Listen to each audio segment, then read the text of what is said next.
Ndak ini artinya seasik itu. Jadi garwane Nabi sing ngrasa rodok tuwa. Wah, aku ora tau. Kok isae. Serilek itu dulu itu. Maksudnya orang Islam pertentangan itu. Maksudnya ini ya balik semua ini bedanya orang pesantren sama orang kampus. Kalau orang kampus mau cerita agama itu rahmatan lil alamin, tapi nyontokno rileke ora iso. Agama itu rilek, tapi nyontokno rileke ora iso. Mergo ya rapati ngaji.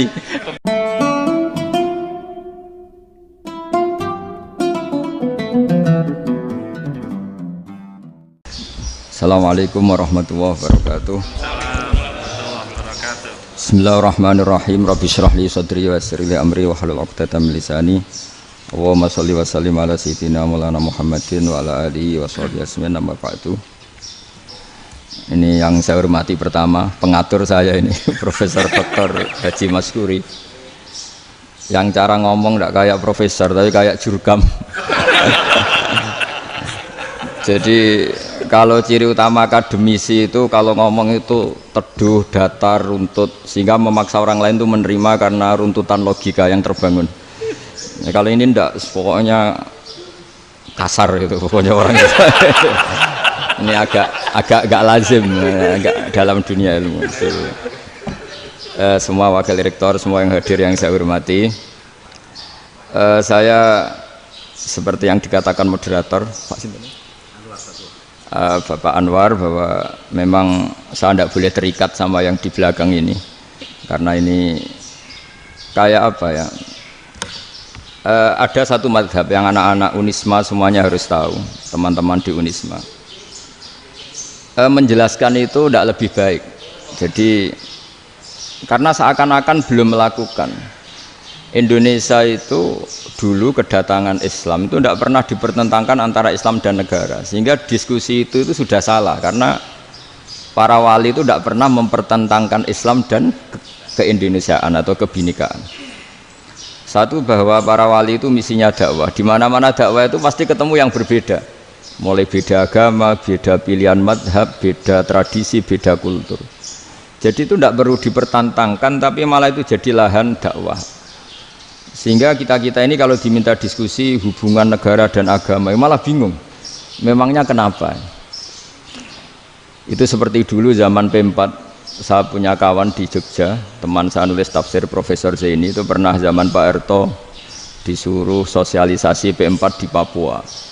Apa hubungan Pancasila dan UUD 45? Itu orang Papua jawab, hubungannya baik-baik saja Pak. Jadi yang unik itu ketika disuruh baca Pancasila, 1 Pancasila, 2 ketuhanan yang Maha Esa. Nah, akhirnya 6 kan? Kenapa Pancasila jadi 6? Yang unik itu ketika ditanya, ini saya melihat langsung di TV 7 itu, Indonesiaku itu, ada anak-anak kecil ditanya, bendera ini milik siapa? Bendera merah putih itu. Jawabannya apa? Milik sekolahan Pak aja. Karena memang milik sekolahan. Itu yang tanya itu kaget.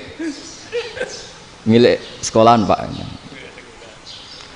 Nah, tentang tema ini mohon dibaca ini langsung start ya, langsung serius karena tadi sudah kayak jurkam tadi, ini yang langsung khas ilmuwan. Ini sebagai penghormatan saya pada Unisma, ini khas keilmuan. Imam Zuhri adalah gurunya Imam Malik. Ya, saya ulang lagi ya, Imam Zuhri adalah gurunya Imam Malik. Halaman 29. Ini langsung start, saya baca halaman 29. Dan ini terutama yang para punggawa-punggawa ini. Saya baca ya. Ini teks tidak ada yang saya rubah, memang persis seperti ini. Bismillahirrahmanirrahim. Yaqulu Zuhri, ini gurunya Imam Malik. Fama futiha fil islami fathun qablahu kana a'zama minhu. Innama kanal qitalu haitsul taqon nasu. Falam makanatil hudnatu wa wadu'atil harbu wa amanan nasu ba'duhum ba'da wal taqaw fatafawadu fil hadits wal munazaah. Falam yaklim ahadun bil islami yaqilu syai'an illa dakhala fihi. Walaqad dakhalataini kasanaten mithlu man kana fil islam qabla dzalika au aktsar. Terus ini ngomongnya harus santai, nggak boleh provokatif. Begini, kita tahu dalam perdamaian Hudaybiyah itu poin-poinnya itu semuanya merugikan Islam. Di antaranya adalah jika yang Islam masuk kafir harus dibiarkan karena berarti masuk ke habitat asli. Karena Nabi sebelum jadi Nabi komunitas pokok itu kafir, sehingga kalau Islam masuk kafir kembali ke habitat. Tapi kalau Islam masuk kafir, kafir masuk Islam itu harus dikembalikan karena dianggap bid'ah. Maka kalau kamu dituduh bid'ah itu tenang saja dulu, Nabi itu ya dituduh ji'ta bidinin muhdas, kamu datang dengan agama yang baru. Cuma agak diteruskan wa kullu muhdatsatin bid'ah wa kullu bid'atin dalalah. Jadi orang-orang kafir dulu kalau ngomentari Nabi ya ji'ta bidinin muhdas, kamu datang dengan agama yang baru. Nabi nurut. Semua perjanjian yang merugikan Islam itu Nabi nurut. Tapi Nabi hanya minta satu hal, jangan ada perang 10 tahun. Dan orang boleh seminar, boleh diskusi tentang Islam. Ya ini dengerin betul ini. Jadi saya tidak akan provokatif, ini pakai logika. Nanti bisa dipakai disertasi doktor. Tapi saya minta orang boleh diskusi, boleh seminar tentang Islam. Akhirnya saat itu juga ada orang yang masuk Islam. Di depan tulisan itu belum kering istilahnya. Datang ke situ namanya Abu Jandal bin Suhail bin Amr. Itu datang ke Nabi, ya Rasulullah saya ini mau masuk Islam. Kata orang-orang kafir, ini pertama Muhammad, kamu komitmen enggak sama perjanjian? Kalau kamu komitmen harus kamu kembalikan. Nabi bilang, ya Abu Jandal kamu kembali ke mereka, ke habitat mereka, yaitu menjadi kafir, di komunitas kafir maksudnya. Akhirnya nangis. Sayyidina Umar itu mendekati Abu Jandal, kemudian memberi isyarat supaya ngambil pedangnya. Jadi isyaratnya wong ini baca ora wis. Maksudnya orang-orang kafir. Tapi Abu Jandal nggak mau. Singkat cerita akhirnya kembali ke komunitas kafir. Tapi yang dikatakan Imam Zuhri cara analisis ini nggak bisa pakai provokatif, harus pakai analisis. Innama kanal qitalu haitsul taqon nasu. Yang namanya perang itu menjadikan orang tidak berpikir jernih. Ini poin yang diambil oleh Rasulullah. Kalau dibahasakan Nabi curi kesempatan, masuk Nabi dikatakan mencuri, meskipun itu hanya bahasa ya. Nggak mungkin lah kita bahasakan seperti itu. Saya ulang lagi ya. Kenapa ada perang berkesinambungan sampai tahun ke-8 Hijriah? Mulai tahun kedua ada perang Badar sampai tahun 8 Hijriah itu perang terus.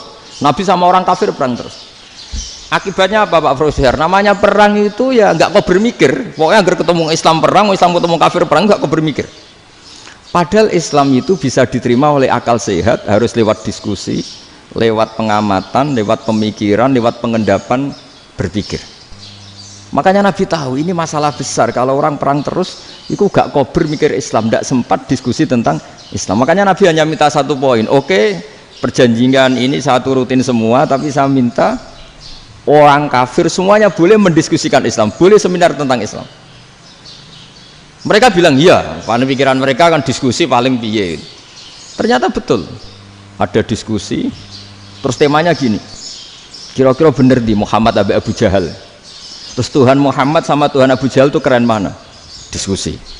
Tuhan Muhammad itu khaliqus samawati wal ardi, yang menciptakan langit bumi. Sebagaimana kampanyenya Muhammad.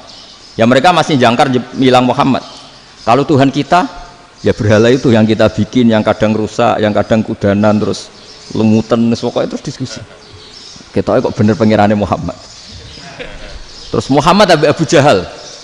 Mulai dhisik Muhammad itu ratau bodoh nih. Mulai dulu Muhammad itu gak pernah bohong. Abu Jahal, waduh, wis bodoh nih ngongkonan. Wis ribet kan? Dan semua diskusi itu mengarah ke kebenaran Islam. Wah, akhirnya ngomong kafir sing tokoh-tokohnya cara Jawa yuk. Wah, semane jebule masalah ini kan. Artinya gini, kalau kita ingin Indonesia damai, sebenarnya yang untung itu Islam.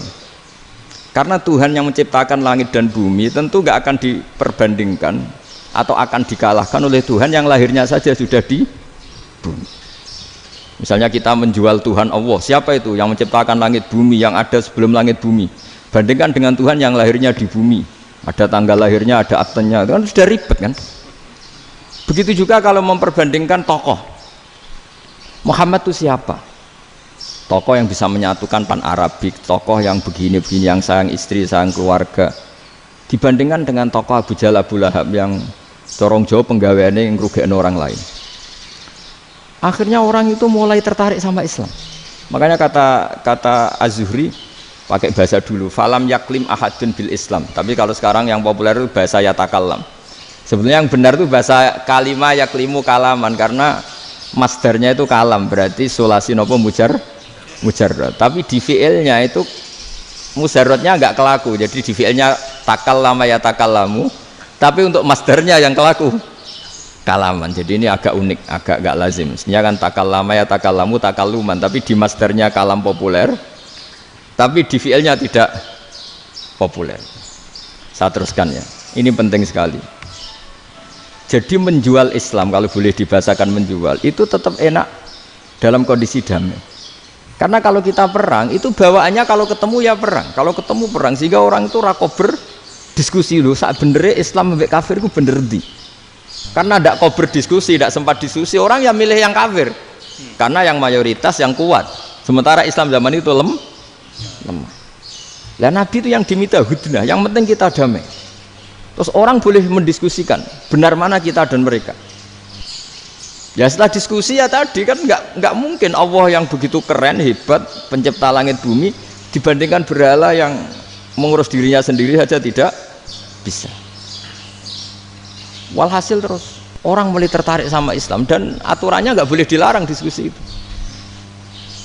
Nah makanya saya pernah ditanya beberapa profesor di Jogja, Gus, suatu saat kalau kampus paling keren di Jogja ini ada Islamic Studies, kemudian pengajarnya dari berbagai agama, ini riskan nggak bagi Islam?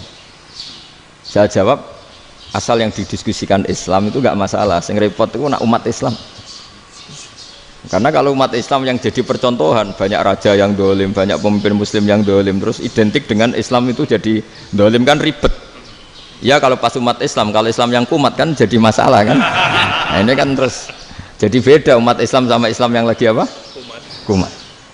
Singkat cerita terus Islam mendapat posisi yang luar biasa. Nah makanya di sini diistilahkan falam makanatil hudnah, ketika ada perdamaian wa amanan nasu ba'dum ba'do, orang merasa aman, itu fatafawadu fil hadis wal munazaah, mereka berdebat. Munazaah itu berdebat, keren mana konsep Muhammad dengan konsep Abu Jahal, keren mana konsep Tuhannya Muhammad dengan Tuhan kita, terus diskusi. Dan mereka akhirnya ikrar, wah yang benar ya Muhammad lah, di mana-mana Tuhan tuh ya sebelum langit dan bumi, di mana-mana Tuhan yang punya reputasi menciptakan, masa Tuhan reputasinya diciptakan kayak berhala dan sebagainya. Ibadah juga gitu, ibadah wong kafir itu kalau tawaf itu telanjang, ibadah Muhammad santun pakai pakaian. Terus akhirnya mereka mulai tertarik Islam. Sehingga saya lihat di beberapa tafsir, saya memang tidak akan ngomong yang tidak serius, ngergani Unisba ben sawangane pemikir serius. Di Quran itu sampai lihat di tafsir Tobari itu ada ayat bal naqzifu bil haqqi 'alal batil fayadmaghuhu fa idza huwa zahid. Qadzafa itu kalau di kamus tak lihat itu takallama bila dalilin. Qadzafa itu yes pokoknya sekenanya. Artinya gini, kebenaran Islam atau kebenaran hak itu kamu taruh sekenanya saja itu tetap menang. Apalagi kamu taruh secara teratur, kamu taruh sekenanya saja itu tetap menang. Sehingga di sini banyak sahabat yang hidup di Cina. Sekarang juga banyak orang alim yang milih hidup di Amerika, banyak orang alim yang milih hidup di Inggris. Dan mereka pede, percaya diri, karena kebenaran itu kamu letakkan di mana saja, itu tetap akan menang, akan menemukan momentum kemenangannya. Misalnya gini, contoh paling gampang. Dulu para peneliti, saya ulang lagi, dulu para peneliti itu ya datang kemana-mana, termasuk Ibnu Battuta, termasuk Ibnu Khaldun, ya semua peneliti itu suka neliti. Setelah diteliti, Quran itu satu-satunya kitab suci yang membicarakan sains, misalnya tentang falak, tentang astronomi, tentang asal-usul kejadian manusia, kejadian makhluk. juga bicara tentang geografi, geologis, semuanya. Sementara kitab lain hanya cerita tentang mawaid wal hikam wal ibar. Jadi diteliti kayak apa, pada akhirnya hak ini yang menang. Bal naqdhifu bil haqqi 'alal batil fayadmahu fa idza huwa zahid. Saya berkali-kali cerita, ada ulama yang ahli matematika. Ketika ditanya kenapa kamu suka ngajar matematika, sampai muridnya itu ragu, ini guruku mlebu swarga ta ora, penggaweane mulang matematika. Tapi para muridnya bermimpi bahwa Imam Amudi itu disuruh ngajar para malaikat. Dan itu pede betul dia. Kata Allah, ini ulama saya yang iman kepada saya setingkat iman kamu. Jadi malaikat itu tidak mungkin Gusti kita menyaksikan langsung engkau, sementara ini di bumi nggak nyaksikan jenengan. Kenapa bisa sepede dan seyakin itu? Akhirnya Imam Amudi disuruh ngajarin matematika. Jadi Anda kalau profesor itu nanti harus sempat ngajari malaikat, itu baru benar-benar profesor. Jadi nanti di akhirat ngajari siapa? Malaikat. Jadi ada seminar yang melibatkan banyak malaikat, narasumbernya itu seorang profesor. Itu ketika kenapa engkau begitu yakin kalau Allah itu Tuhan dan Allah itu Al-Wahidus Shomad. Terus Imam Amudi mulai nulis angka gak beraturan, 2, 3, 4, 5 sampai 1 miliar, 1 triliun, pokoknya gak beraturan.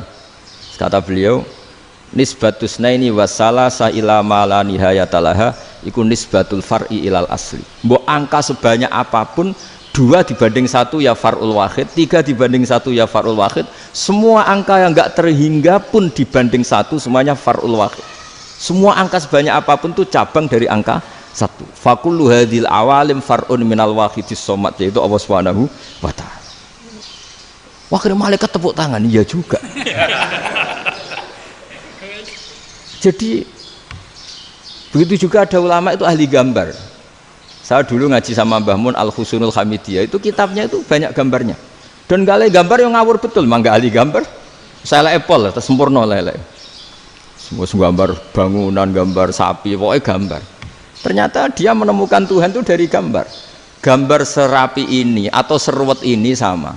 Gambar rapi sama ruwet itu sama kalau dalam pandangan tauhid. Dimulai minan nuqtah al-wahidah. Kowe cek gambar sing rapi sing indah, cek gambarmu elek, dimulai dari 1 titik. Dan titik ini nuqtatil wujud, yaitu Allah Subhanahu wa ta'ala. Jadi nak cara ahli tauhid gak penting gambarnya api, menang lomba atau ora penting. Butuhe hadis surah ini gambar baik yang rapi maupun ndak adalah min nuqtah dari 1 titik. Nah, alam raya sebanyak ini mbok gambar mbok ora, cek mulai Mars sampai Jupiter kabeh semua bentuknya yang banyak ini semuanya min nuqtatil wujud, yaitu dari titik wujud. Ini kok Allah Subhanahu wa ta'ala. Di sini hebatnya ulama-ulama, mbok dia pengajar matematika, mbok pengajar gambar, semuanya dipakai perangkat untuk tauhid. Ya, itu kan juga bagian dari Islam damai, Islam yang sangat jadi tidak perlu perang untuk orang dipaksa Islam, nggak perlu provokatif kayak tadi pidatone rektor jenengan tadi. Jadi ciri utama ilmuwan tuh kalau ngomong datar tapi logikanya nggak terbantahkan, itu ciri khas ilmuwan. Kalau ciri khas politikus kalau ngomong itu keras, provokatif lah kira-kira gitu. Tapi isinya biasa. Nah saya berharap nanti semua profesor doktor itu datar tapi isinya kualitasnya bagus ini. Mentes. Jadi makanya terus kata ulama, kenapa diistilahkan balnat zifu bil haqqi? Kenapa pakai qadzafa sementara qadzafa maknanya takallama bila dalil? Maksudnya bila dalil di sini itu min ghairi ikhtiyajin ila dalilin. Kebenaran itu memang nggak butuh dalil. Apa kita perlu dalilnya apa? Buktinya apa? Kalau 3 itu cabang dari 1. Wong gendeng yang takut gitu pas orang gendeng. Wong 3 cabang dari 1 kok ditanyakan buktinya apa? Itu min awalil bidah. Pertama orang pasti tahu kalau 3 itu far'ul wahid. 1 juta juga far'ul wahid. 1 miliar juga far'ul. Gambar yang sebanyak apapun ya dimulai dari 1 titik, cek gambar bener maupun yang tidak. Akhirnya apa? Ulama dulu itu sebegitu rileks nerangkan tauhid. Lalu kenapa asma ini yang ya ini kan khas NU ya, khas pesantren. Sebenarnya saya keberatan pakai istilah khas NU, pakai khas pesantren karena NU itu anaknya pesantren, jangan dibalik pesantren anaknya NU karena sebelum ada NU itu ada pesantren. Tapi kayaknya Unisma lebih suka pakai bahasa NU dan saya ya agak-agak orderan yang terpaksa disuruh ngomong. Ini agak apa ya, agak kacau sebetulnya ini agak kacau. Jadi NU itu sama pesantren itu tua pesantren. Jadi NU dilahirkan pesantren, bukan dibalik pesantren dilahirkan NU. Sehingga barokahnya didirikan pesantren ini, kadang nyuwun sewu sekali berbahasim itu kadang ide besar beliau itu ora dituruti wong NU. Jadi Mbah Hasim cara kula kok dadi Mbah Hasim ya mangkel. Mbah Hasim itu ngarangno kentong. Nggih ngaramno beduk, tapi wong NU nganggo kentong. Beduk. Dan uniknya Mbah Hasim enggak tersinggung. Karena ciri khas pesantren itu membolehkan perbedaan apa? Pendapat. Itu masyhur khilafnya Mbah Hasim sama Mbah Fakih Mas Kumambang itu sampai dikitabkan. Saling ngeritik, saling macam-macam lah. Jadi cara berpikir Mbah Hasim ketika Nabi rembukan, ini gimana ya cara menentukan waktu sholat ya? Ya pakai kentong ya Rasulullah, dzakalin nasoro itu untuk orang Nasrani. Ya pakai buk itu trompet, dzakalil Yahud itu untuk orang Yahudi. Terus, ada yang lagi pakai api ya Rasulullah, dzakalil Majusi itu orang Majusi. Setelah itu ada orang datang lari-lari cerita mimpi azan tadi. Ya itu terus dipakai sarana pemanggilan sholat ya azan itu. Sehingga Mbah Hasim menolak kentong. Karena mantas sababi qaumin fahuwa minhu. Beliau keras sekali sampai bilang haram. Beliau judulnya ya haram, al-jasus antakrimin nakus. Setelah naskah itu sampai ke Mbah Fakih Mas Kumambang di Gresik situ, di daerah Dukun situ. Dulu nggak ada WA ya, jadi sampainya ya lama. Makanya saya sampai sekarang nggak punya WA karena ya saya ulama kan, kalau WA-an terus ya jadi ulama. Nggak jadi ulama main WA-an terus itu. Nah itu termasuk rektor gak kau bermikir itu mesti kebanyakan WA. Karena kan otaknya didikte oleh sesuatu yang masuk. Sesuatu yang dilihat itu kan pasti mendikte kita. Beda kalau yang enggak WA-an kan mikir apa kita yang menentukan. Kalau WA-an kan kita ditentukan. Mau mikir anaknya butuh apa gara-gara WA informasi Jakarta mikir Jakarta. Padahal secara kewajiban ngapain kamu orang Malang mikir Jakarta. Gara-gara WA mikir Jakarta belum selesai ada berita di Sulawesi, mikir Sulawesi. Habis itu mikir NTT. Makanya semua orang sekarang merasa tokoh nasional gara-gara informasi yang masuk itu nasional. Jadi Mas Yo RT yang mikir gimana Gus Indonesia. Ada RT sampai lupa kalau dia itu RT. Jadi semua orang sekarang merasa tokoh nasional. Dan itu gara-gara apa coba? Akhirnya semua orang juga punya ide tentang nasional. Harusnya negara itu gini-gini. Jebule wonge sing duwe ikon itu sapa? RT. Ribet kan? Saya teruskan, setelah naskah itu sampai ke Kiai Fakih Mas Kumambang, beliau itu marah besar. Ini harus dilawan dan saya bukan karena benci Mbah Hasim. Beliau teman saya ketika ngaji Kiai Mahfud di Mekah. Jadi Mbah Fakih dan Kiai Hasim itu teman ketika ngaji di Mekah. Secara ngelawan tuh lucu, gak ilmiah tapi gak ilmiah wong alim tetap ilmiah. Di mana-mana serupa itu tidak sama. Ya kalau mungkin zaman Nabi di Madinah itu zaman itu kentong itu identik dengan milik Nasrani. Di Indonesia beda. Pos kampling ya kentong, kebakaran ya kentong, wae sarapan orang di LP ya pakai kentong. Jadi tidak ada jaminan kalau kentongan itu identik dengan Nasrani. Lalu haramnya di mana? Yang di mana-mana tasabuh itu identik. Ini tidak identik. Mulai masalah kan? Mulai masalah. Jadi beliau gaya judul Hazruus. Hazruus itu kepala bergeleng-geleng. Sekarangan kok ngene. Jadi sekarangan kok provokatif gitu. Nah. Dan itu Mbah Hasim ya hormat Mbah Fakih hormat Mbah Hasim. Saya sendiri secara pribadi itu lebih suka pendapat Mbah Hasim sebetulnya.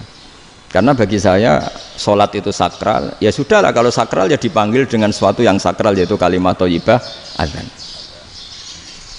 Tapi saya tidak akan bilang kalau kentongan itu haram. Karena kalau haram alasannya mirip orang Nasrani. Sementara pos kampling ya pakai kentong, ada banjir ya kentong, ada kebakaran ya kentong, Jadi tidak identik untuk misa atau untuk sholat ala Nasrani. Tapi itu dulu ya rileks saja, dua beliau itu ya saling menghormati, padahal saling kritik. Dan dulu ulama yang beda madhab itu ya saling menghormati. Imam Syafi'i itu kalau sholat di kawasan Masjid Abi Hanifah ya tidak kunut. Ketika ditanya kenapa kamu tidak kunut, sementara engkau berpendapat kunut itu sunat, ikroman di hadal madhab, saya sangat menghormati madhab. Imam Ahmad bin Hanbal itu berpendapat kalau orang pakai bekam, pakai iftisot atau hijamah itu batal sholatnya. Sementara Imam Syafi'i mengatakan tidak batal apa sholatnya atau wudunya tidak batal. Tapi Imam Ahmad itu ditanya, apa kamu makmum Syafi'i? Bagaimana mungkin saya tidak makmum sama wali kutub seperti Imam Syafi'i? Padahal menurut keyakinan Imam Ahmad ini sholatnya batal. Ini habis iftijam udah wudu. Tapi tetap saja beliau, karena perbedaan pendapat di furu' itu lazim. Ya orang boleh berdebat lah. Ketika Unisma datangkan saya, itu saking senengnya kiai, apa saking sombongnya sampai ngatur kiai, kan nggak pernah bisa diperdebatkan. Itu kan orang boleh debat kan? Itu saking angkuhnya apa saking senengnya, kan nggak jelas kan? Kan dan orang boleh setuju pendapat saya, yaitu ngatur kiai itu haram.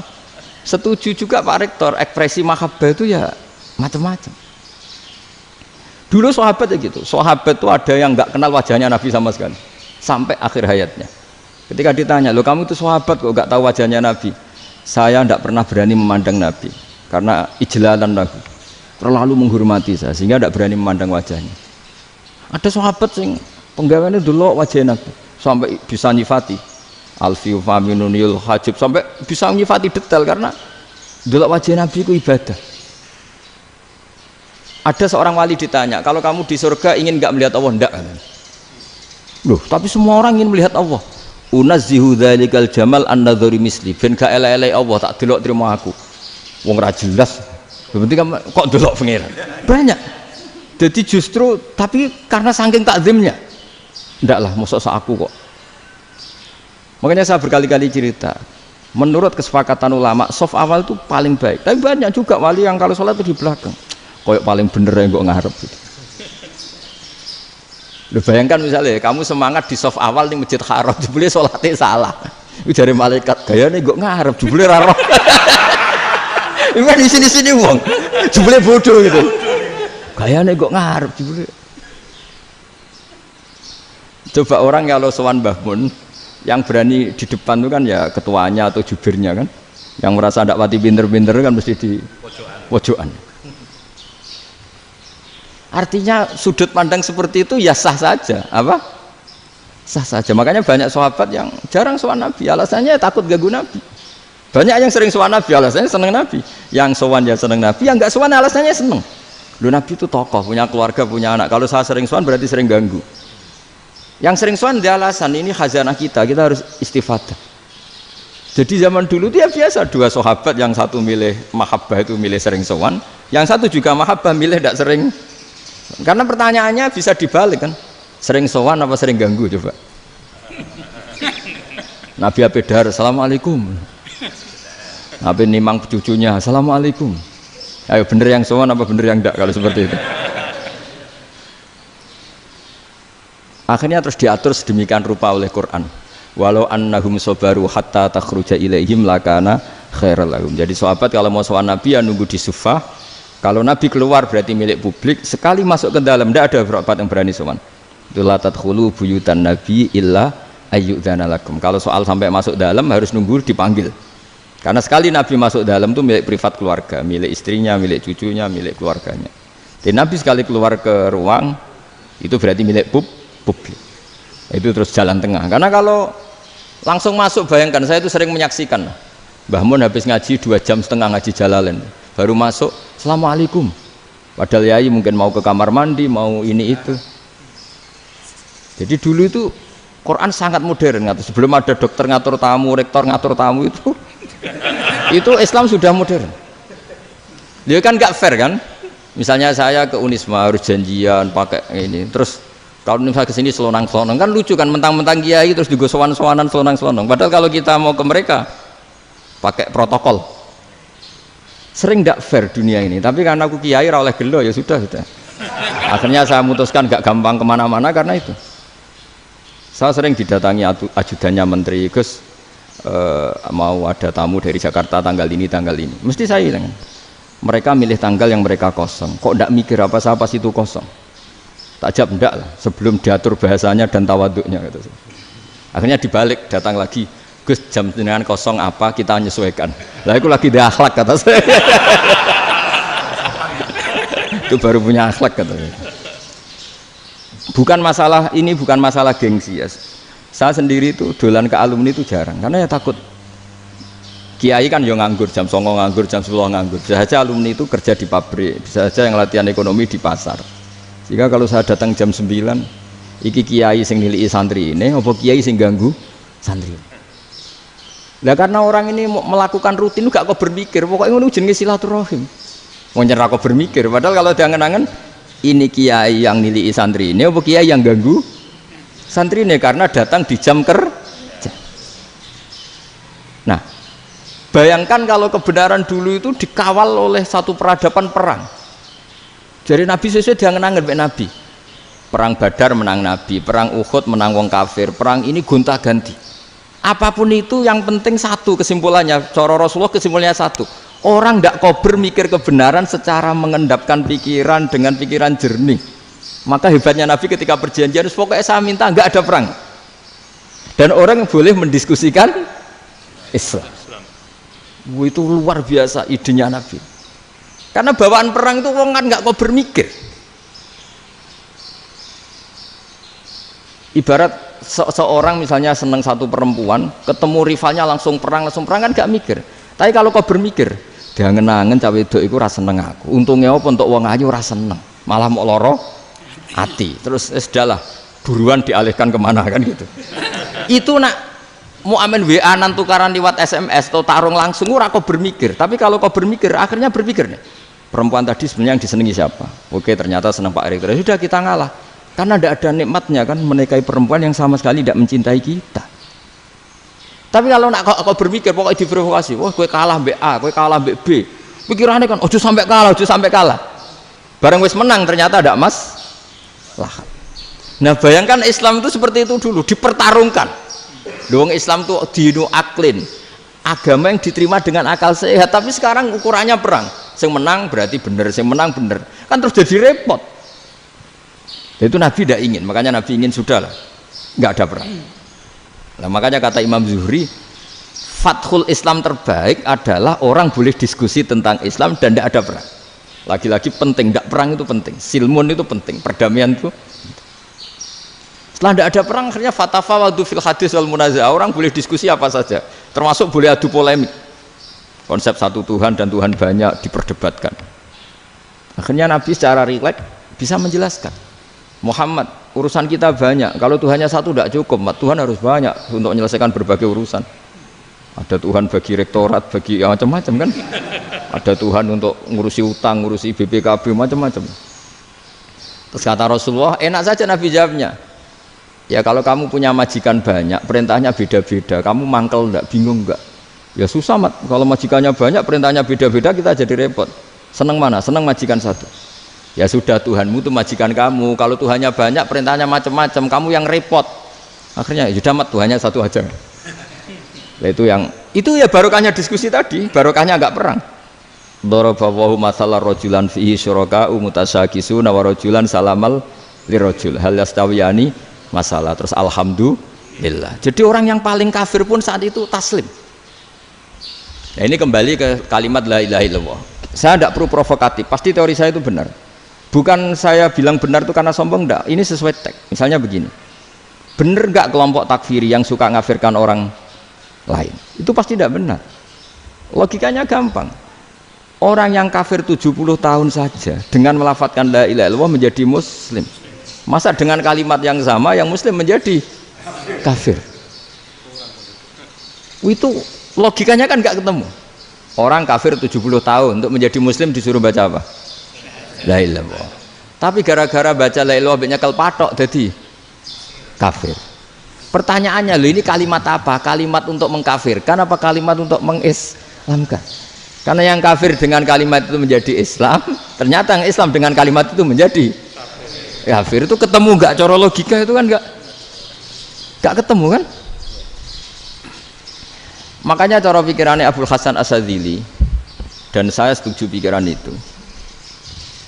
Istighfar ini boleh orang Jawa Timur protes karena kadang beda manhaj, tapi jangan protes saya, protes Abul Hasan Asyadzili kualat mesti sampean. Ketua Torekoh napa? Sadiliyah. Cara madzhab Sadili, dan Anda boleh berbeda madzhab, mencari khasnya wong kampus wani beda. Beda kapasitas lah, pokoknya butuhnya beda. Dan ketok pinter, ketok kritis tuh. Cara madzhab Abul Hasan Asyadzili itu gini Pak Rektor. Jadi istighfar itu baik. Tapi ba'da kamali tauhid, setelah tauhidnya itu benar. Alasan beliau masuk akal.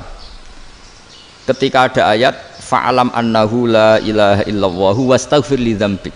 Bihadil kalimah. Jadi orang boleh istighfar itu setelah tauhidnya benar. Alasannya Abul Hasan Asyadzili begini. Qul lil ladzina kafaru iyantahu yughfar lahum ma qad salaf. Katakan kepada mereka yang kafir, sekali mereka tidak kafir, maka otomatis dosanya masa lalu diampuni. Pertanyaannya, yang bisa menghentikan kekafiran itu kalimat apa? La ilaha illallah. Dengan hanya melafadzkan la ilaha illallah Muhammadur Rasulullah langsung yughfar lahum ma qad salaf, langsung dosanya ampuni. Berarti yang menjadi pengampun dosa lah, penyebab pengampunan itu apa? La ilaha illallah. Itu bahkan orang kafir belum istighfar. Di ayat itu kan Allah gak mensyaratkan setelah la ilaha illallah istighfar baru diampuni, enggak. Asal la ilaha illallah langsung yughfar lahum ma qad salaf. Saya ulang lagi ya, jelas ya. Jadi kulil ladzina kafaru iyantahu yughfar lahum ma qad. Nah, sekarang iyantahu, mereka berhenti dari kafirnya. Syaratnya pakai apa? La ilaha illallah Muhammadur, itu langsung yughfar lahum ma qad.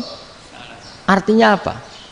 Ghufranullah itu bisa didapat hanya dengan mujarrodut tauhid, yaitu hanya dengan melafadzkan kalimat thayyibah. Dan sahnya istighfar juga berdasar kalimat thayyibah itu. Misalnya gini, orang kafir sebelum Islam melafadzkan astaghfirullah, astaghfirullah, astaghfirullah, kira-kira diterima enggak? Enggak kan? Karena syaratnya istighfar ba'dat tauhid. Nah, makanya dalam madzhab Sadili istighfar itu setelah la ilaha illallah. Karena cara pandang ya seperti itu. Jadi fa'alam annahu la ilaha illallah wastaghfir li dzambi.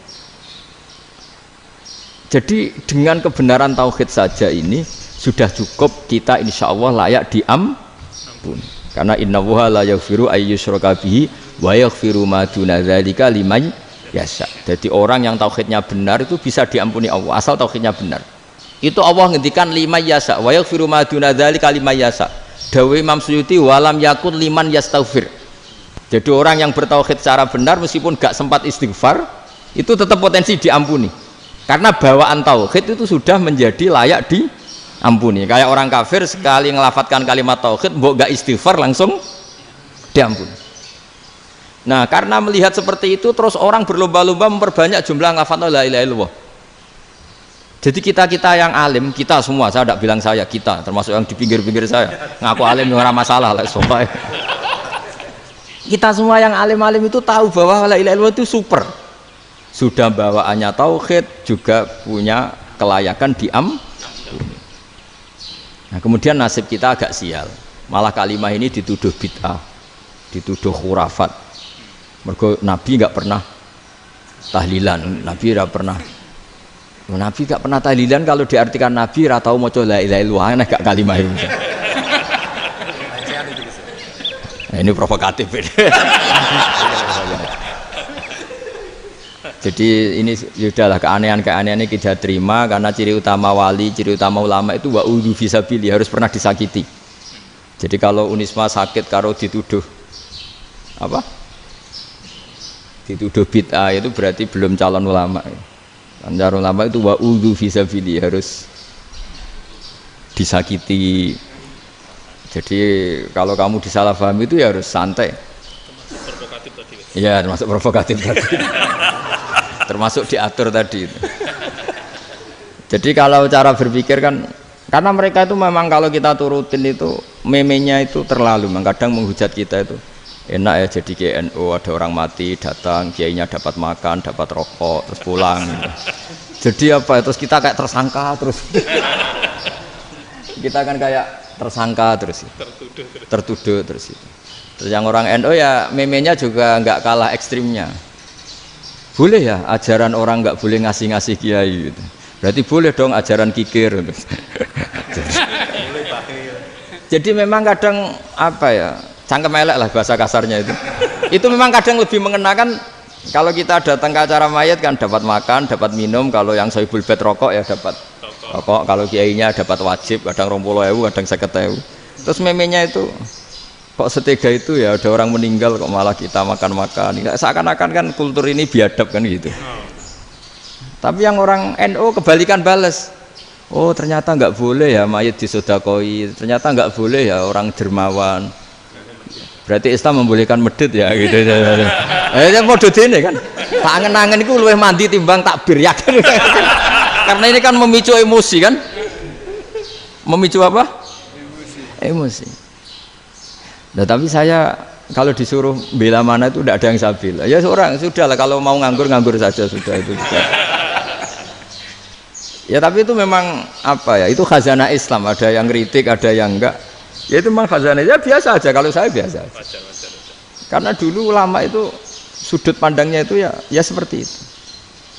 Ada yang ulama suka ibadah itu sholat, ada yang milih apa tidur.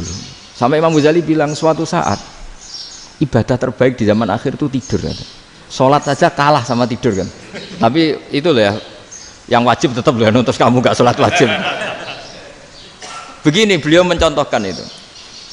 Ada orang sholat tahajud terus obsesinya itu ingin hajatnya terkabulkan. Sementara yang tidur obsesinya nikmati rahmatnya Allah, boleh tidur, bisa tidur. Kata Imam Ghazali, timbang kita tahajud terus nuntut pangeran aduk turu katanya. Mergo engko dia akibat terus setan memberi bisikan, lo nyatanya kamu tahajud ya gak terkabul, berarti cerita bahwa Nabi ngendikan kalau doa tahajud mustajab enggak. Daripada ngono kayak turu ora tau donga ya. Timbang abri-abri Islam ya, timbang ngelek-ngelekin apa? Islam. Jadi ulama itu mulai dulu itu sudah berpikir. Banyak orang menjadikan tahajud sholat malam itu media untuk hajatnya. Dan kalau gak kesampaian ini mutung. Nyalahkan kiainya ijazah ramandi macam daripada ngono ora usah apa tahajud turu. Dan jenis kayak ini tuh banyak. Makanya ulama kayak saya itu saya enak dhewe itu ya jarak. Saya sering didolani muhibbin terus bilang Gus saya doakan gini-gini saya mau nyalon bupati atau saya gini. Saya bilang gak waduh orang dongo ora mandi darane ulama dongane ra mandi. Nak mandi kamu jadi bupati tetap nganggep karena beli. Sopo sing ora roh bupati saya juga beli. Ribet kan? Ketika mereka jadi ngunsurkan doa kamu apa karena kemarin beli? Yang beli maksudnya nggak beli nggak usah tersinggung. Jadi ribet ngadepin. Nggak artinya gini loh, doa itu jangan dipakai begitu loh. Kalau minta nasihat, tak nasihati jadi bupati yang baik, gubernur yang. Kalau minta doa itu resikonya. Akhirnya kiai kalau diminta doa ya doa, sebenarnya diisinya itu gak doa kemenangan. Itu nggak selamat gitu. Karena ribet. Makanya Islam itu doa itu setelah iman. Aturan iman benar baru doa. Aturan iman benar termasuk Allah itu yaf'alu ma yasha, boleh melakukan yang dikehendaki. Allah nggak boleh terdikte oleh doa kita, nggak boleh. Ya saya ulang lagi ya, mazhab Hasan Asyadzili ini khas kita. Jadi la ilaha illallah itu didahulukan sebelum istighfar. Tapi kebalikannya mazhab Imam Sanusi itu dibalik. La ilaha illallah itu kalimat yang sakral. Karena yang sakral dibutuhkan muqaddimah, yaitu yang melafadzkan harus yang sudah bersih, yang sudah steril baru melafadzkan la ilaha illallah. Maka dalam mazhab Sanusiyah istighfar dulu baru la ilaha illallah. Nah cara mazhab Abul Hasan Asyadzili kebalikan, istighfar itu sah setelah sahnya tauhid. Kamu ikut mana tuh? Asyadzili apa Sanusiyah? Alhamdulillah sama-sama tidak paham ya sudah. Akhirnya sudah. Iya saya nggak kemana-mana kan gitu. Jadi apa ya? Terus ini saya teruskan ini biar khas pesantren atau khas NU lah, kalau bahasa Pak Rektor khas NU. Ini Ben sampean tahu beberapa perbedaan itu lazim. Halaman 24. Ya, halaman 24 sama 25. Tak baca, ini masih orisinil. An Sufyan bin Uyainah, ini juga gurunya Imam Syafi'i. Kata Sufyan bin Uyainah, beliau cerita, kana Isa wa Yahya alaihi masalam ya'tiyanil qaryah. Fayas'alu Isa an syirari ahliha. Wa yas'alu Yahya an khiyari ahliha. Jadi Nabi Isa dan Nabi Yahya itu satu generasi, sama-sama masih muda. Kalau di satu kampung yang Nabi Yahya tanya, ini keluarga terbaik siapa? Saya mau nginap di situ karena kumpul orang baik itu nyaman. Kalau Nabi Isa kebalikan, keluarga terburuk mana ya? Saya tak di situ. Nah terus akhirnya faqala lahu Yahya, lima tanzilu ala syirarin nas. Kenapa kalau kamu bermalam kok malah kumpul orang-orang yang nakal? Innama ana tabibun udawil mardo. Saya ini nabi, ibarat dokter. Di mana-mana dokter yang ngumpuli yang sakit, ngobati yang sakit. Makanya di NU itu ya banyak Kiai Jazab mengumpuli yang nakal-nakal. Nak tepak yang ngentas yang nakal, nak ora tepak ya katut. Ini adu nyali lah sudah gitu. Tapi itu ada ilmunya, yaitu niru Nabi siapa? Isa. Kalau kamu dokter penelitian tuh cari daerah yang banyak pandemi apa yang bersih? Yang banyak pandemi, karena yang namanya penelitian ya di situ kan. Kalau kamu dakwah ngentas kemiskinan, ke daerah miskin apa daerah kaya? Nah, sama kalau ngentas kefasikan, ke daerah fasik apa daerah orang soleh? Fasik. Ya, tapi itu Nabi Isa. Nah, kalau kamu tidak Nabi kan potensinya kan itu. Tapi setidaknya bahwa kita sering disalahkan karena punya beberapa tokoh yang ngancani fasik-fasik, itu sebenarnya ada dalilnya, yaitu Nabi siapa? Isa. Nah terus masalah tegas dan lunak. Ketika ada mahasiswa misalnya pacaran, boncengan lanang dan perempuan, itu pilihan kita apa? Kalau tegas, terus gak mau mendengar kita. Misalnya gini, contoh gampang, tak beri contoh Pak D, jangan orang tua, nanti secara fikih itu beda. Nah ini kan kita orang pesantren, nah, biasa ngaji fikih detail. Kamu Pak D seorang perempuan, mahasiswi misalnya, sering pacaran. Setiap ke situ sama pacarnya kamu diam saja. Padahal kamu dosen keislaman. Mesti pamanaan kamu nyimpulkan, ternyata pacaran itu tidak apa-apa. Buktinya Pak D itu tidak negur, menengahi. Ini berarti as-sukut alal mungkar. Tapi kebalikannya, Pak D ini terkenal keras. Nak rono mesti ra diaku ponaan. Akhirnya ya ora rono. Mesti ngerti nak mesti diamuk. Nah, dua orang ini sama-sama gagal kan? Yang lunak menjadikan ponaannya pacaran terus karena enggak negur sehingga dikira membolehkan. Sing keras juga enggak sempat bina wong rono era wani. Akhirnya dua orang ini sama-sama enggak ketemu, sama-sama enggak berkesempatan membina kan? Gagal membina kan? Karena yang keras ponaannya enggak pernah situ, berarti enggak bisa bina kan? Yang lunak membiarkan berarti juga ada bina. Nah, Islam itu antara dua itu. Ya agak terlalu lunak, enggak terlalu keras. Karena kalau terlalu keras, misalnya ada kiai terlalu keras, lu masyarakat mau tanya itu gimana? Lari kan? Lu saya ini punya pengalaman pribadi. Saya ini kan kecelok orang alim. Itu kalau pernah ya saya itu berusaha ya pokoknya ya umumnya orang alim lah. Tenang, terus anteng, enggak gejlok-gejlokan. Itu enggak ada yang tanya. Saya mimpi ketemu beberapa ulama itu disalahkan. Terus umat saya kalau mau tanya itu ke siapa? Wong alim wis wibawa, meneng tambah banget wibawan. Bala Quran sering gojlok rektor macam-macam. Terus wong wanita kok, saya biasa ke pasar pandangan dicegot orang. Gus, putri saya itu sering keluar darah tapi melebihi batas haid gini-gini. Kalau badhe sowan jenengan, gak usah sowan ning kene mbek ngadeg-ngadegan. Terus tanya, yang haid berapa hari, Gus? Ya supaya rudat ilal adat sebelum dia punya penyakit istihadah itu berapa? 6 hari ya sudah, kembali 6 hari lainnya mustahadah, tetap sholat, tetap normal. Tapi kalau sawi bawa moro pasar gue tasbih seduwilu iku mesti wong salaman njaluk donga yakin. Tapi baru kayak rada uraan ketemu wong-wong, dol pening ndi? Mak pening ndi? Gus beneran Gus ketemu jenengan kula wingi badhe tua kok. Akhirnya tanya. Dadi uraanku iku amdan. Lho nek sampean asli iki asli uraan. Karena ndak uraan lah tetap ndak wibawa kan. Jadi baru kayak uraan itu ya banyak. Saya itu kalau ngantor di Jogja itu banyak orang yang tanya. Ya biasa tuh tanya macam-macam. Karena saya uraan. Ke pasar ya orang, bahkan di bis sering ketemu orang, wah beneran Gus kalau badhe sowan jenengan badhe tanya ini. Ya sudah di sini aja. Jadi semua itu diilmoni. Nah, Nabi itu punya sisi yang dua-duanya jalan. Memang beliau luar biasa, dipilih Allah yang luar biasa. Nabi ketika wibawa itu banyak sahabat yang bahkan mengenali wajahnya aja tidak bisa. Ka'anna ala ru'usihim at-toir. Bayangannya seakan-akan di kepalanya itu ada burung yang takut terbang, saking antengnya. Tapi Nabi sekali mengeluarkan job, sekali santai, itu sahabat tanya itu sampai yang nggak pantas ditanyakan. Nabi saat tadi kumpul istri saya, tapi tidak inzal, itu wajib mandi ndak? Aro'aita law anna ahadana ya'ti imro'atahu walam yunzil. Itu ya ditanyakan. Nabi pun kumpul itu betul sakit inzal sepundi. Guys, betul lagi. Terus ya ada yang tanya macam-macam.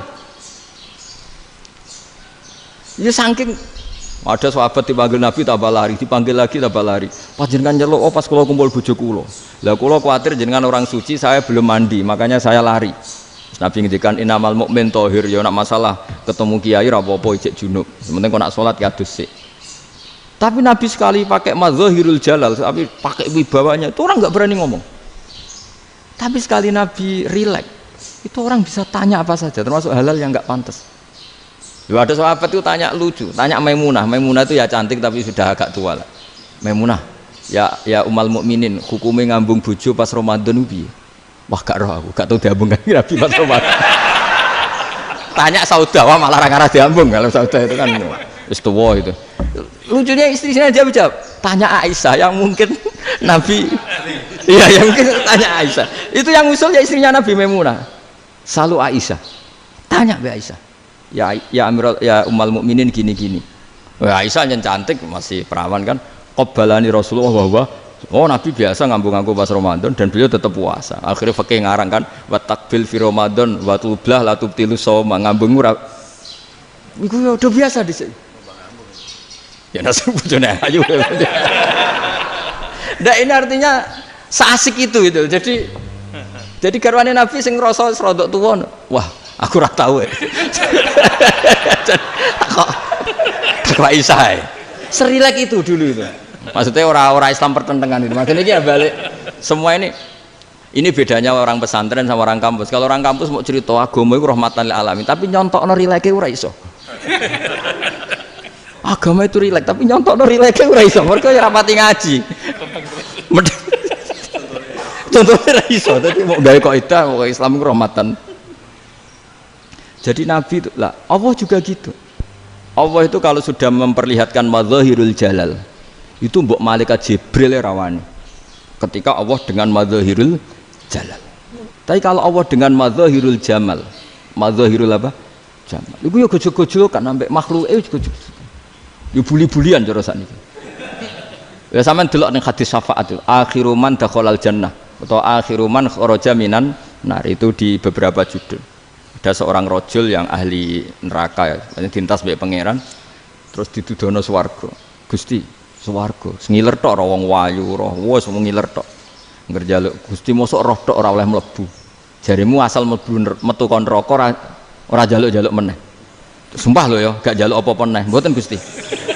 Sekali saya keluar dari neraka ndak akan minta apa-apa lagi. Wis.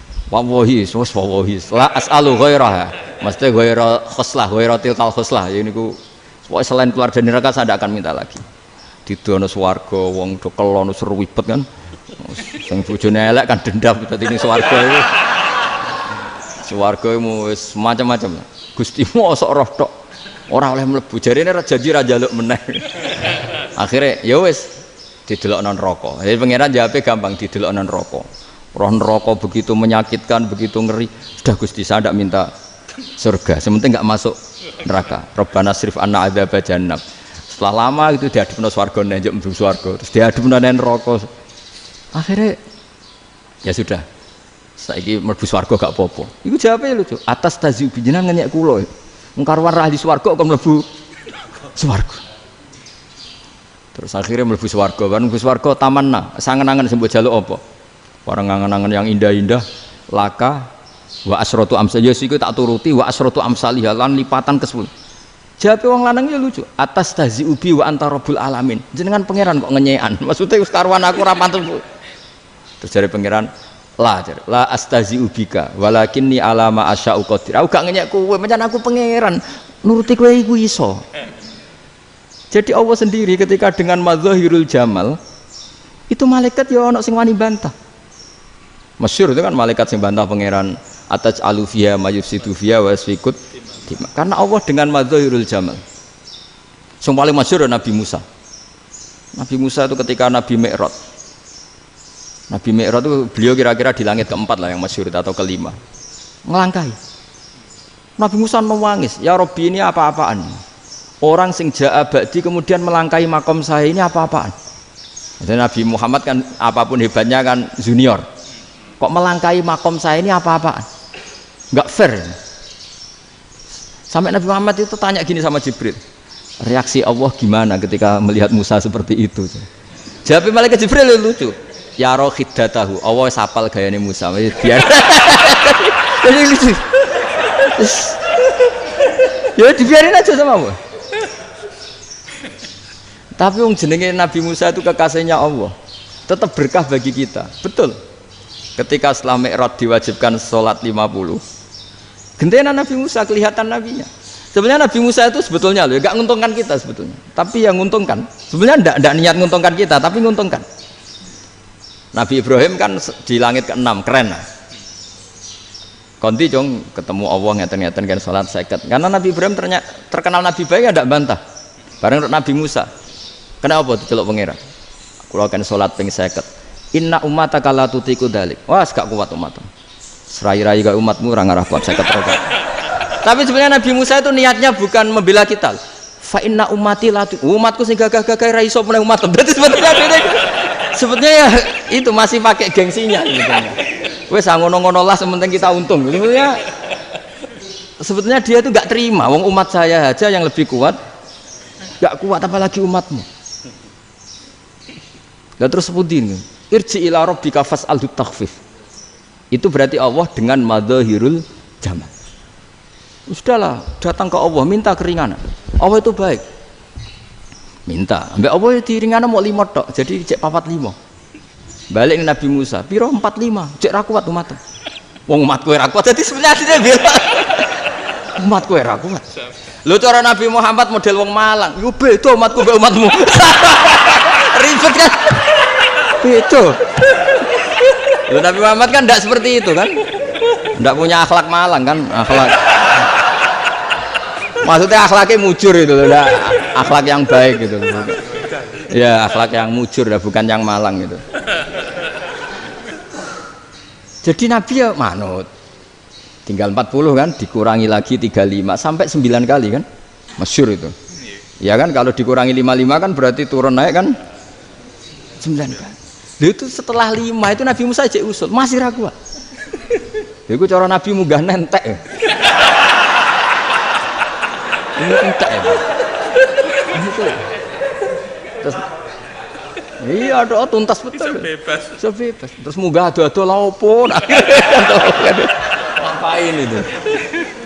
Akhirnya Nabi Muhammad sudah sampun ya kalimah Allah, saya ini malu sama Allah Musa. Sudah 9 kali dan diturutin terus. Jadi Allah kalau dengan madzahirul jamal itu Nabi Musa biasa nego sama Allah. Tapi ketika Allah dengan madzahirul jalal itu Nabi Musa enggak berani. Yaitu di hadisus syafa'ah. Hadisus syafa'ah ketika manusia datang ke Nabi Adam, ya'tuna Adam. Ya Adam anta abul basar ngene isfa'li ana inda rabbik. Kamu saya minta mensafaati kita. Nabi Musa, Nabi Adam inna rabbi qad ghadibal yawma ghadaban lam yaghdab qablahu mislah wa la yaghdab ba'dahu mislah. Ini Allah sedang murka besar dan tidak akan murka seperti ini lagi. Sudah saya tidak berani, nafsi. Nabi Ibrahim enggak, termasuk Nabi Musa ketika itu ya enggak berani. Karena Allah dengan madzahirul jalal. Itu Nabi Musa enggak berani. Sudah saya sendiri itu pernah salah. Yaitu saya membunuh seseorang yang enggak disuruh oleh Allah membunuh itu. Yang pas jotosi orang Kipti. Akhirnya datang ke Nabi Muhammad. Pas ke Nabi Muhammad Allah dengan madzahirul jamal.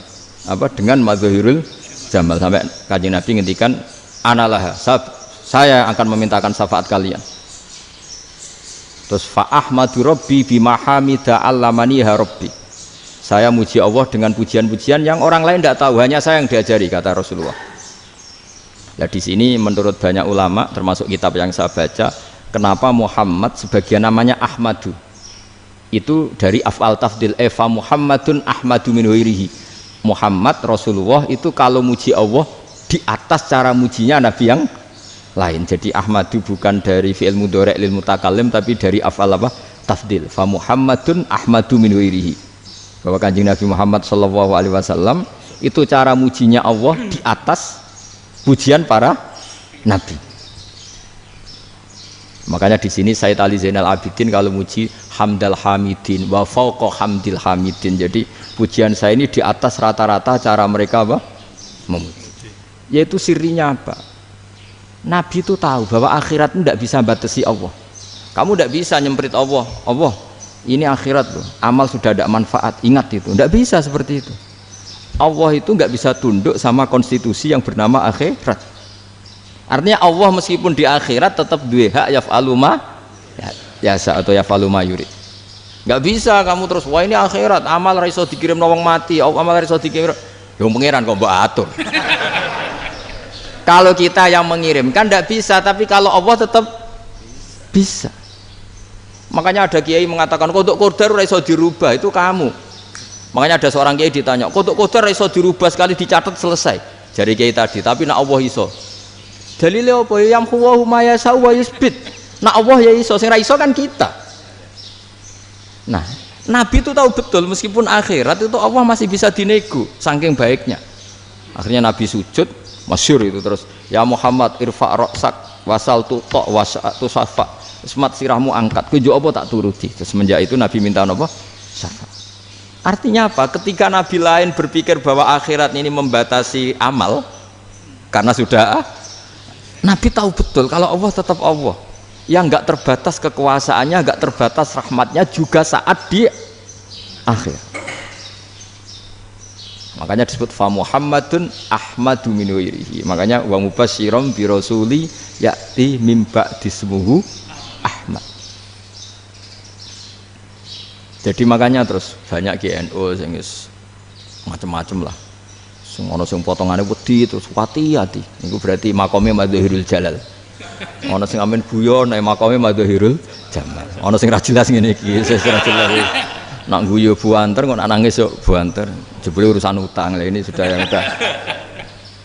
Jadi makanya yang rileks saja. Sebenarnya agama ini santai, rileks karena agama ini harus bifarohin wasururin.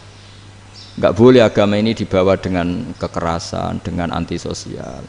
Karena agama ini harus kul bi fadlillah bi rahmati fa bidzalika falyafrahu, harus senang, harus rileks. Makanya saya jadi kiai itu senang takutnya gini. Sekali saya tidak senang jadi presiden buruk. Ternyata jadi wong alim ra enak, itu contohnya. Sampean merengut terus uripe susah, nanti orang tidak berani jadi orang alim. Makanya saya buktikan bahwa saya lebih bahagia dibanding rektor. Nanti orang ingin jadi rektor semua, nggak ingin jadi orang alim. Saya pernah ketemu sekian rektor di Jogja, tanya, Gus, kenapa jenengan bela-belain pesantren sampai segitu? Kan keren kampus NU, sekarang ada Unisma, ada NU Jogja, ada NU Jepara gini. Terus tak bilangin gini, sampai rektornya itu istighfar. Kan? Saya bilangin gini, ini sekaligus tak kasih tahu ini rektor Unisma ini. Tak bilangin gini, andai kan tidak ada kiai kayak saya itu Islam bisa tutup. Kok bisa Gus? Misalnya ada perempuan haid faqal adat. Itu kalau untuk tahu hukumnya haid daftar dulu ke Unisma. Daftar dulu kan? Setelah daftar nunggu pelajaran haid. Baru tahu haid setelah 3 tahun dari masalahnya. Gitu. Tapi baru kayak kiai ketemu saya di jalan, Gus anak kula nu haid ngeten-ngeten mboten normal, hukumnya piye? Oh, hukumnya ngene dibalekno ning adat. Ora usah registrasi, ora usah daftar.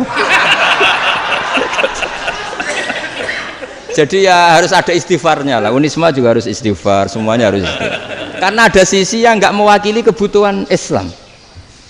Tapi saya sebagai kiai juga istighfar. Karena fakta hukum mengatakan yang boleh jadi KUA yang jabat, yang boleh kemenak yang punya gelar. Dan ini yang mengawal Islam secara undang-undang karena mereka yang bikin. Nah, karena kiai tidak punya gelar tidak bisa jabat di situ. Saya juga istighfar. Jadi tidak sampai untuk yang istighfar. Karena yang kebutuhan ini terwakili yang punya gelar. Tapi yang punya gelar juga harus istighfar tadi. Mosok kepen roh hukum khed ngenteni kuliah sik. Ngentek itu aja nanti nunggu guru yang pas mata pelajaran itu. Ya, terus kapan dekne salate wong jawabannya belum ketemu. Tapi baru kayak saya kan ketemu di jalan tanya. Terus saya sering ketemu. Gus, saya ini bapak angkat. Mau nikahkan putri saya, itu gimana itu? Kalau cerita wali sebenarnya anak saya sok. Kalau nggak cerita nggak sah karena saya bapak angkat. Itu banyak. Hanya tak akali ya sudah wali yang sebenarnya taukil pada hakim tanpa diketahui, tapi hakikatnya itu taukil hakim. Itu kan tidak gampang. Nah, tapi kalau tanyanya di kampus registrasi dulu, daftar dulu, baru tahun berapa ada pelajaran itu? Semester 5 baru tanya. Iya kan? Semester 5 ya? Iya. Oh, itu kan. Jadi jangan kira terus sistem Unisma itu yang terbaik di dunia, tidak juga kan? Tidak juga. Dan sistem-sistem yang lain maksudnya ada. Tapi sistem kiai lho, Mbah Mun juga sering pesen saya, kowe kudu seneng pegawai negeri. Piye-piye sing jaga agama pegawai negeri. Kemarin pas acara 7 harinya Gus Roba sama matur itu di depan para kiai. Setelah saya jadi kiai ya itu nyata. Islam di Papua, di NTT yang bawa siapa? Dokter negeri, ya kan? KUA negeri. Barokahnya mereka negeri dijamin negara kan? Barokahnya Muslim berkebutuhan Islam, akhirnya bikin musola di situ, bikin masjid. Bahkan di Korea Utara itu ada masjid bawaan duta besar, karena banyak duta besar Muslim berkebutuhan masjid. Yang bisa gini itu yang negeri apa yang swasta? Negeri lah. Di sini kiai tidak mewakili semua kebutuhan apa? Islam. Tapi kampus juga enggak, kampus Islam sekalipun tidak memenuhi semua kebutuhan Islam tadi. Masa orang tanya kan nunggu semester berapa tadi? Semester 5 masih daftar dulu. Nunggu pelajaran itu. Payahnya pas ketemu dosennya, wong saya tidak pernah ribet kan, pas dosennya cowok gitu. Jadi sudahlah, makanya ini, iya makanya ini kan bentuk kearifan. Jenengan ngakui fungsi kiai kayak saya itu bentuk kearifan. Saya juga ngakui jenengan itu butuh kearifan. Saya sering didolani KUA itu rata-rata ya didikan kiai. Kompilasi hukum Islam itu banyak ya, janda cantik. Contohnya harus cantik, kalau jelek nggak mungkin terjadi kan. Ada janda cantik kebetulan suka kawin tapi takut zina. Saya ulang lagi, suka kawin tapi takut. Itu seringnya gitu Pak Rektor. Jadi dia kawin bosen, bilang ke KUA, Pak saya sekarang mau nikah sama ini. Loh, tapi kamu mau punya suami. Ya tapi kan nggak tercatat Pak. Itu KUA-nya rata-rata itu nggak berani. Meskipun nggak tercatat, karena secara fikih meskipun nggak tercatat tetap dia seorang perempuan yang bersuami, maka nggak boleh nikah sama orang lain. Jadi coba kalau nyuwun sewu KUA hanya ngikuti hukum formal, yang penting di catatannya nggak punya suami, ya dinikahkan saja kan. Tapi mereka enggak, karena didikan kiai nggak berani. Artinya gini, kalau hanya pro hukum catatan sipil, maka ini dinikahkan bisa karena nggak tercatat. Tapi secara hukum santri nggak bisa dong menikahkan perempuan sing dzati zaujin yang punya suami. Jadi ini barokahnya kerjasama yang baik. Jadi di masyarakat itu tertanam didikan kiai, nggak boleh nikahkan perempuan yang bersuami. Tapi di KUA ngikuti hukum formal. Dan di Indonesia itu KUA itu rata-rata konsultasinya ya sama kiai.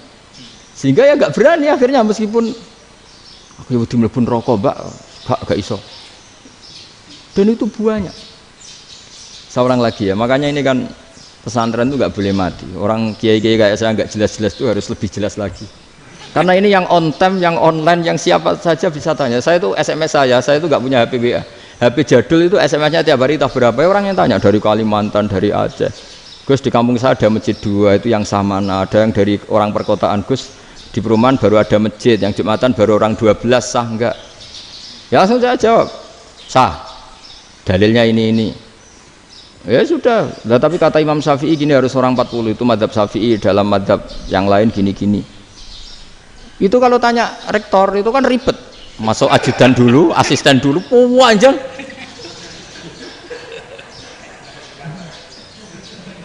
Wah itu kan ribet kan? Manggil dosen dekan VAI dipanggil, dekan VAI nggak mau langsung jawab, cari dosen yang nekuni itu.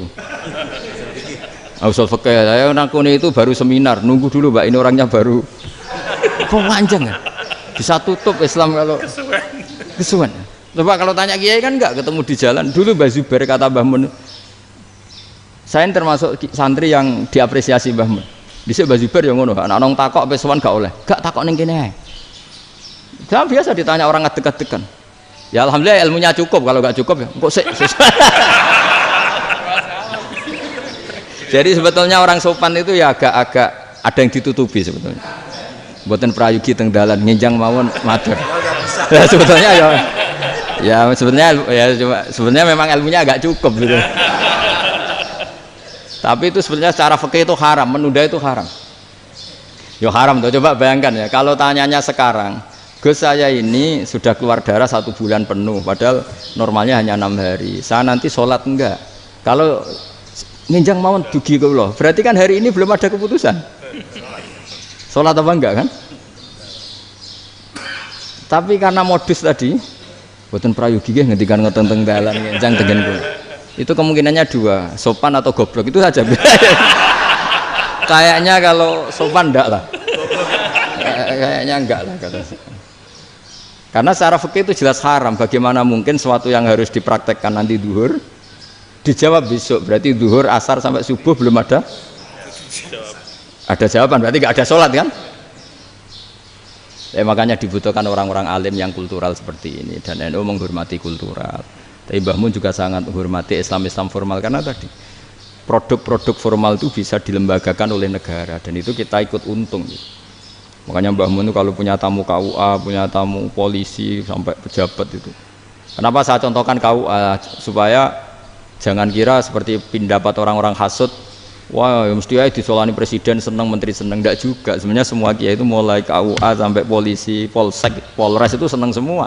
Karena sama-sama diajak mengawal bangsa ini, diajak mengayomi semua masyarakat. Tapi kadang-kadang masyarakat ngeritiknya, jenenge kiai disolani menteri ya seneng presiden. Padahal yang sowan kiai itu ya mulai KUA, Kapolsek, kepala desa, RT, Mudin. Itu Mudin kalau tanya ya lucu-lucu. Gus kalau nate nyembelih pitik kemanian, pitike go gedhe men. Akhirnya wis ngerti nak kemanian langsung tak sebelah meneh. Terusane ku sak ta ora. Ribet. Ya tak jawab, lah pitike pas iku jek urip to ora? Terus urip Gus, wis sah cara madzhab Malik kerja urip. Karena itu ada perdebatan antara madzhab Malik dan madzhab Syafi'i. Nah cara Imam Syafi'i itu agak ketat. Hewan yang punya kehidupan sudah muttoribah, misalnya ayam jago, contohnya harus jago, karena kalau ayam kecil diikhlaskan haram. Jadi yang cilik wae kan gitu. Fikih itu ya, fikihnya orang Indonesia itu pecundang. Kalau ayam kecil gak ditanyakan, mate ra wis. Kalau jago ditabrak truk kejet-kejet. Andai kan nggak disembelih pun mesti mati. Itu cara madzhab Syafi'i itu haram. Karena penyembelihan ini tidak menjadi penyebab kematian, tapi memang karena kecelakaan tadi. Tapi cara madzhab Imam Malik enggak.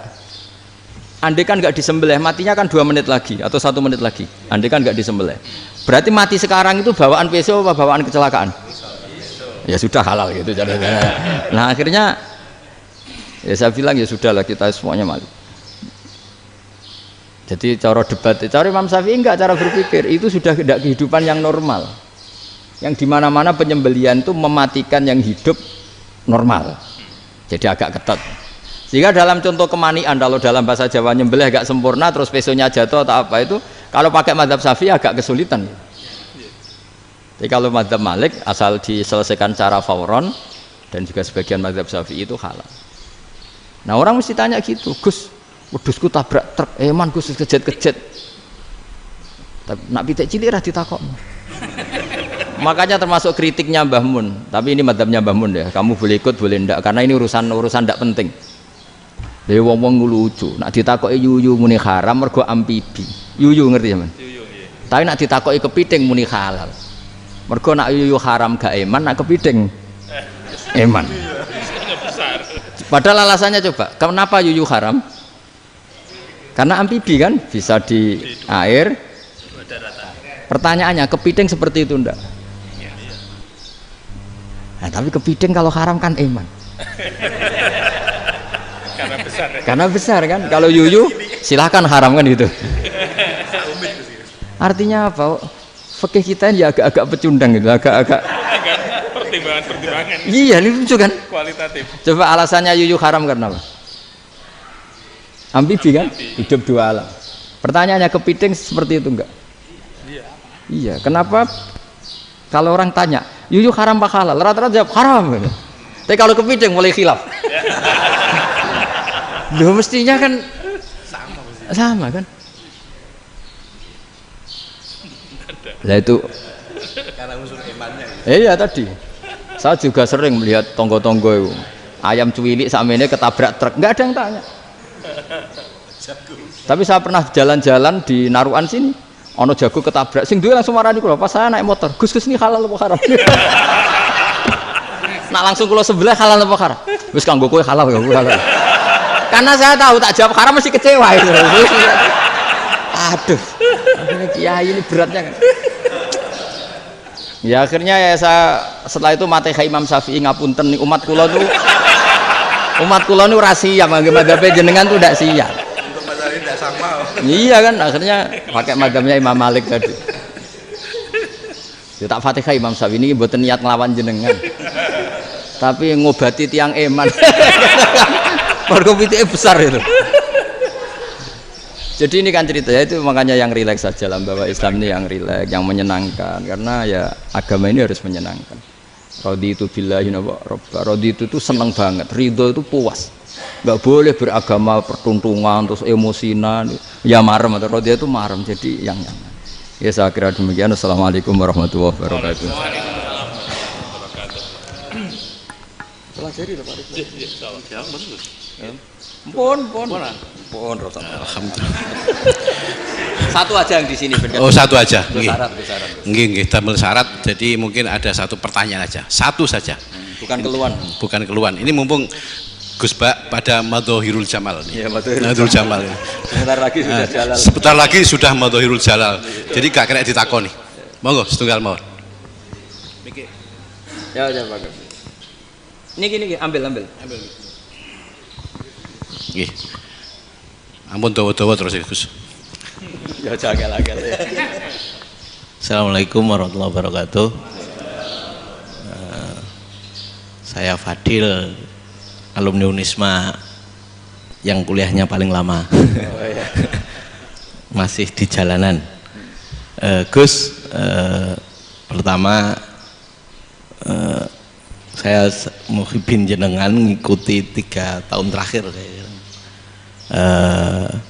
Sepertinya ketika Mbah Hasyim Asy'ari hadir di tahun 1900-an sampai mendirikan itu kok suasananya sama seperti Gus Baha hadir di tengah-tengah situasi genting Indonesia ini. Saya kira yang memunculkan nama Gus Baha di banyak media online yang saya amati itu malah awalnya dari kelompok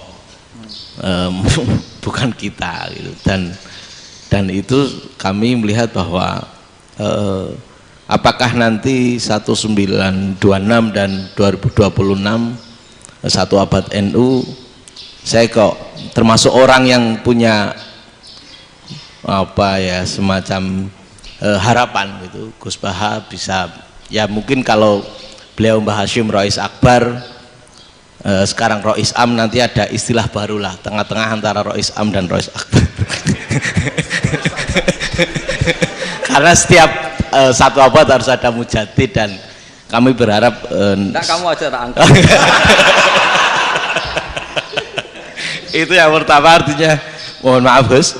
Yang kedua soal saya termasuk orang yang cukup iskal dengan peristiwa Nabi, kalau banyak disebutkan itu kisah Nabi Khidir atau Khodir yang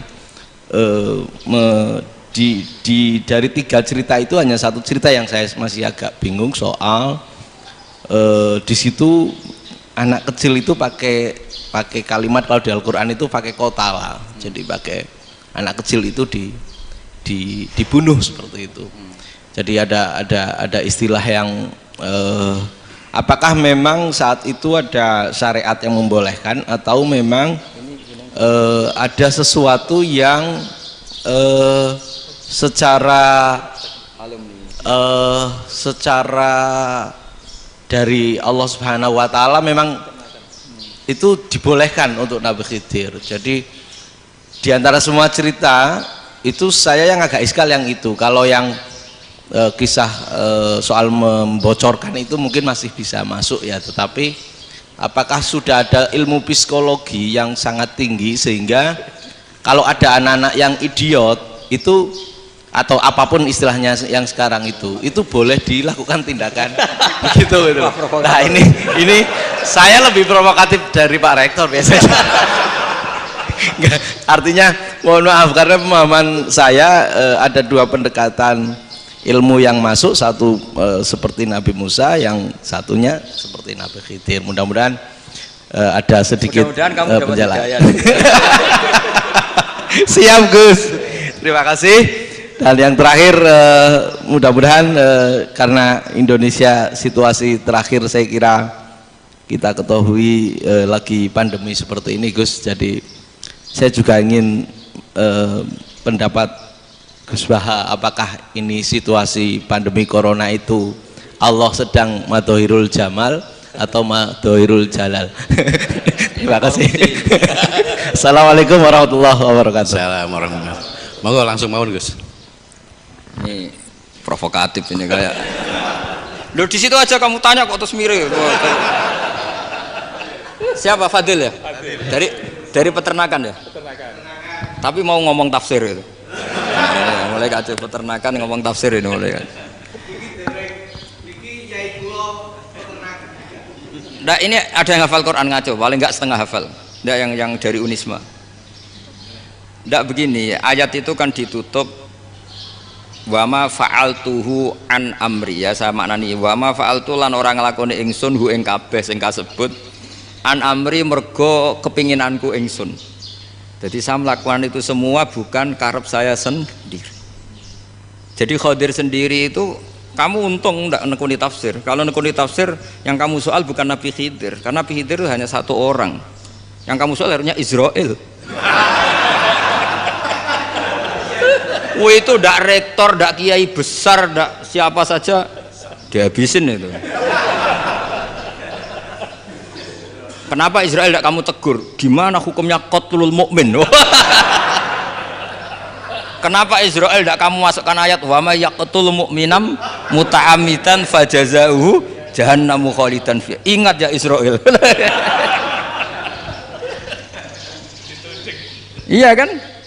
Nah, Israel melakukan pembunuhan itu, kadang yang dipateni nyuwun sewu orang soleh betul. Tapi wae kabundut ya. Itu Israel juga tidak atas pilihannya, tapi karena perintah. Nah, Khadir itu bukan nabi syariat, kira-kira mirip kayak Israel, karena beliau bukan nabi syariat. Jadi ini agak aneh, kan orang nekuni tafsir kayak saya sampai berjilid-jilid kitab. Saya kemarin mata saya agak sakit karena saya nangis itu sudah 2 hari. Bukan mikir sampean, tapi mikir ilmu ini harus ada yang mempertahankan. Karena apa ya, nekuni ilmu itu kan ribet. Kalau yang nekuni ilmu terus dosen terus rektor itu ya agak ada fasilitasnya. Kalau nekuni ilmu kiai itu naruh keramat kan taqabbalallahu wa minna minkum taqabbal ya karim. Iya, tapi saya alhamdulillah keramat, jadi ya tetap hidup itu terus. Saya ulang lagi ya. Harusnya Mas Fadil itu kalau nekuni itu yang disoal tuh Nabi Khidir. Nabi siapa? Apa malaikat siapa? Israel, karena itu korbannya lebih banyak. Pertanyaannya, Israel kena enggak oleh aturan ayat wa may yaqtul mu'minam muta'ammidan fajazaahu? Kan enggak, karena semua itu wa ma fa'altuhu an amri, saya lakukan ini. Mungkin ngaji kamu gak khatam sih, mau delok fakotalah itu Nabi Khidir pasti tersinggung, nggak baca belakangnya itu ya, karena jurusan peternakan itu atau salah gurunya yang ngajar.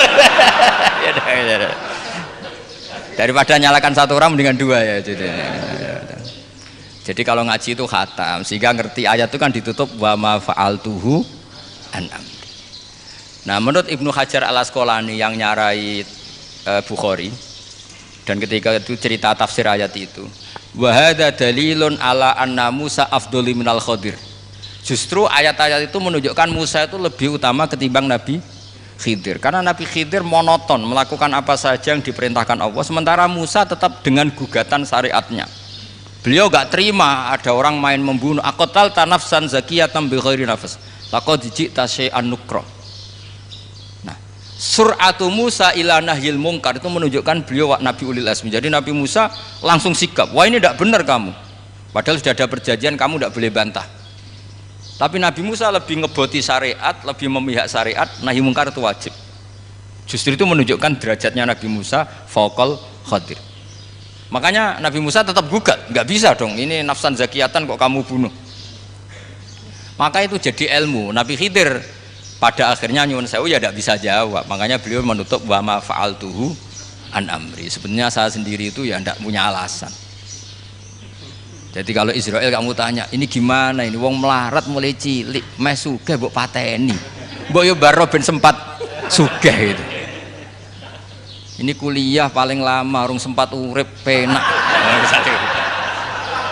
Nah itu kan mbok yo mateni wong kira-kira lah nek wis sempat mapan sempat. Lu andai kan Israel pakai aturan syariat kan mateni orang kan ya dikira-kira lah. Jadi itu tidak ada hubungannya tadi dengan ilmu yang kamu katakan urusan psikologi, anak itu tetap semuanya haram dibunuh, nggak boleh. Ya jadi tetap, makanya ini pentingnya ngaji khatam itu tadi. Jadi pada akhirnya Nabi Khidir itu ada punya alasan, hanya ngendikan wa ma fa'altuhu an amri. Pada akhirnya yang paling pokok yaitu semua ini saya lakukan, saya sendiri itu tidak tahu karena perintah. Jadi untung kamu gak nyoal Nabi Israel. Kalau nyoal diincem ribet kan. Ini orang tadi pas seminar Gus Bak ngeritik saya. Wah. Jadi itu pinter kamu. Yang kamu soal Nabi Khidir. Jadi enggak itu. Ya kalau nyoal Israel resiko tinggi itu, resiko tinggi. Tapi yang jelas gitu ya. Makanya tradisi pesantren seperti ini harus terus. Karena yang punya tradisi khatam. Saya tuh kalau ngaji kitab udah khatam tuh tersiksa karena tadi kadang-kadang yang depan-depan tuh tidak jawabannya di belakang ya tadi wa ma fa'altuhu an amri dzalika ta'wilu ma lam tasti alaihi sabra. Jadi ya sudah kira-kira seperti itu. Wajar kamu tidak sabar, wajar kamu tidak itu, memang saya sendiri sebenarnya juga paham itu. Jadi ya, cara bahasa Jawa deh wajar saya musakira paham. Jadi aku dhewe ku ya ora paham. Wong aku ya mau nglakoni gitu. Jadi sebetulnya sama-sama ada itu kan. Ini jenis wa ma fa'altuhu an amri. Dah ya? Ya, sudah.